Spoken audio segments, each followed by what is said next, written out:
बिहार के नए सीएम ने 7 मर्डर किए हैं, विधानसभा में खैनी खाते दिखे हैं, फिर भी बीजेपी ने उन्हें चीफ मिनिस्टर बना दिया। 1995 में एक मर्डर केस में सम्राट चौधरी मेन अक्यूज थे, लेकिन जेल से बचने के लिए उन्होंने अपना फेक एडमिट कार्ड दिया, अपने आप को माइनर साबित किया और बेल ले ली। लेकिन आज आप उनका 2020 का इलेक्शन एफिडेविट देखो तो आपको पता चलेगा कि कैसे 1995 में वो एक 26 साल के एडल्ट थे, पर इस क्रिमिनल हिस्ट्री का उनके एफिडेविट में कोई भी जिक्र नहीं। और ये तो सिर्फ शुरुआत है, पूरी वीडियो देखना क्योंकि इनका पॉलिटिकल करियर और भी गजब रहा है।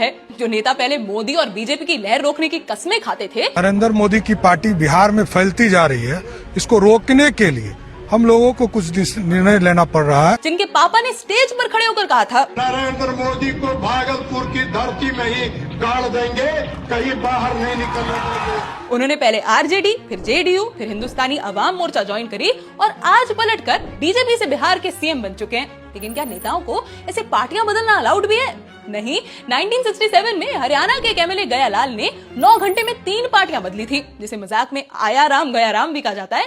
और उसके बाद एक एंटी डिफेक्शन लॉ लाया गया कि अगर कोई भी एमपी या एमएलए इलेक्शन के बाद अकेले अपनी पार्टी को छोड़ता है तो वो ऑटोमेटिकली डिस्क्वालीफाई हो जाएगा। लेकिन इसमें कैच देखिए, आखिरी फैसला होता है स्पीकर का, जो खुद रूलिंग पार्टी से होता है, तो फैसला बहुत सालों तक आता नहीं और कानून सिर्फ कागज पर रह जाता है। बाकी बिहार को उनके नए मुख्यमंत्री मुबारक।